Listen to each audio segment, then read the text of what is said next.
Hi there, I'm Lisa Leek with 100daysofrealfood.com, and today I'd like to show you my real food pantry. Now when you look in my pantry, you might find yourself saying, there's no food in there, there's just ingredients. And if that's what you're thinking, then you're looking at a real food pantry. That's basically what it's all about. So starting at the bottom, I'll show you we have all of our whole grain pastas and brown rice and quinoa and also dried beans. And I do like to store everything in these airtight glass bottles because one time we had a moth infestation. That's why we have a little moth trap up here. And so we had to throw everything away, and these glass jars are great because it keeps everything contained. And if you have a problem, because moths do like real food too, then you only have to throw away a few things and not everything. So that's why we use these for storage, and I really love them, to be honest. They make it look nice. So anyway, right next to all the pastas and rice, I have our onions and garlic, and if I ever have white potatoes or sweet potatoes, I always throw them in that little bucket as well. And then up here on the next shelf, I have just like every kind of nut you can imagine, because that's what I like to use to make our homemade granola cereal. So I've got walnuts and pecans and cashews and almonds and peanuts, and then I also have some seeds as well, and clearly I need to go shopping. I'm getting a little low here, but I have pumpkin seeds and sunflower seeds, and then in this jar we have some fruit and nut bars that we do sometimes have as snacks.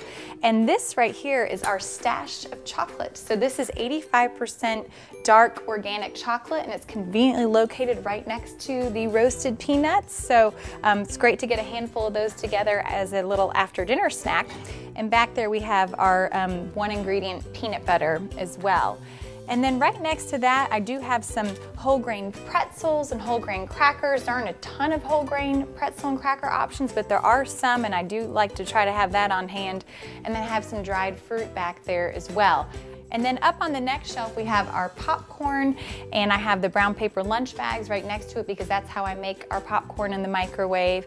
And then right over here, we have our big jar of rolled oats. My daughters love oatmeal, and that's what I use to make our granola each week as well. And here's the granola. I just made some this morning, so that should last us all week. And then my daughters do also like to actually mix their granola with this one ingredient wheat cereal. So we usually like to have that on hand. And then this little bucket holds all of our little muffin cups, and I use these in their lunch box as well, so that's all right here.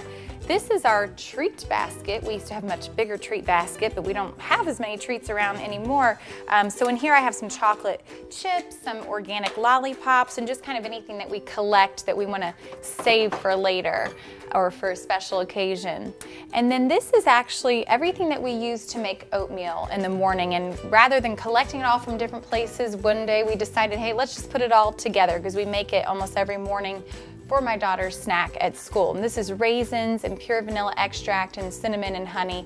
And then I have other baking goods like baking powder and baking soda and salt and more honey and all those things. And then up top, we have just some fun little toothpicks, and I have cookie cutters, some things that I use on occasion for the girls' lunches. And then as you can see over here, I just have our empty canning jars that I use both for canning and for freezing.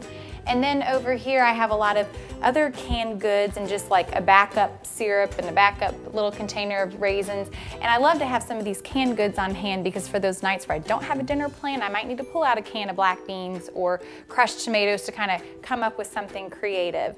And then right over here we actually have our spice collection. We used to have it in a cabinet, but it was really hard to see everything. So I love how everything is just in one layer, and I can easily find what I'm looking for because I do use these spices quite frequently. And then lastly, up here, we have all of our vinegars and cooking oils and things like that. So that pretty much covers all of our dry goods in my Real Food kitchen, and I'd love to have you back another day to show you my fridge and my freezer. So that is all for now, but be sure to check us out on 100daysofrealfood.com, and thank you for joining us today.